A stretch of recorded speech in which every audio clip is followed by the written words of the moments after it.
Geoffrey Chaucer was born in 1340 and he died in 1400. Means Geoffrey Chaucer belongs to the 14th century and he is very famous. It is supposed that English literature starts from Geoffrey Chaucer, and that's why that he has been called as the father of English poetry. Geoffrey Chaucer has been given many titles, many names, and he has got name and fame at his time, and there is a lot of contribution of Geoffrey Chaucer to English literature. His work, his main literary work, the prologue to the Canterbury Tales is also very well known, and it got a lot of popularity because there is a picture of contemporary society. There is a lot of variation in the characters, and he has presented all the characters, their nature, their dress or their temperament, their profession, all of that is related to the contemporary society, presenting their vices, their corruption, their dishonesty or corruption in church. In this literary work of Geoffrey Chaucer, we get aware of the church activities, about the priest, about the monk, or what kind of vices were there prevalent in the society or prevalent within the church. Now, influence on Chaucer.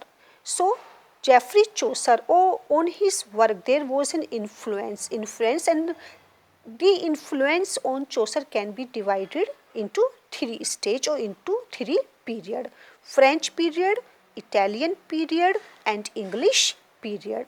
It was the period from 1360 to 70 when there was, according to the critic, this age or this period was supposed to be French period, and in this period he was highly influenced by whom or with whom? With the French works. So now the literary works of Geoffrey Chaucer comes within this period, comes within this category, French period. For example, his works: the Romaunt of the Rose, Book of the Duchess, an allegory, the Complaint up to Pity. Okay, all these work show very well the influence of French writers or French works, and this period starts from 1360 to 70.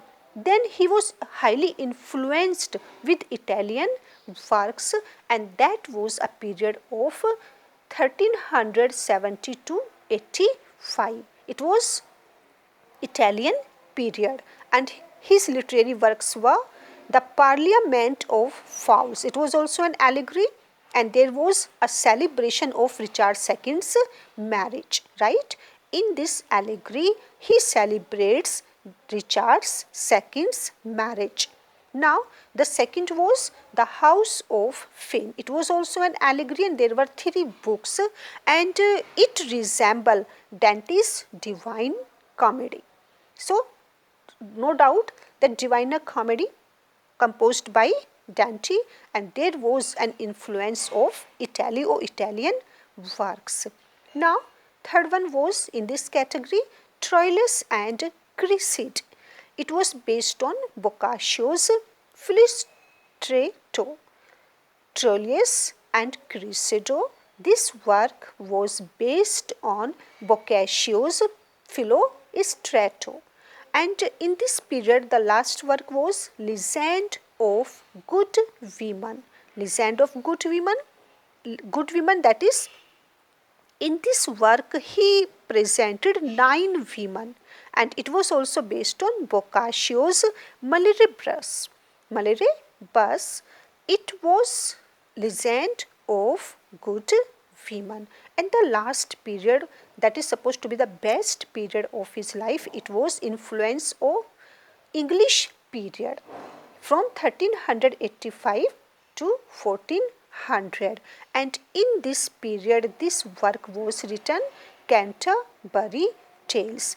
In Canterbury Tales there are 24 tales, and it is also supposed to be based or influenced by Boccaccio's Decameron. So all these were the period, French period, Italian period or English period, and influence on Chaucer.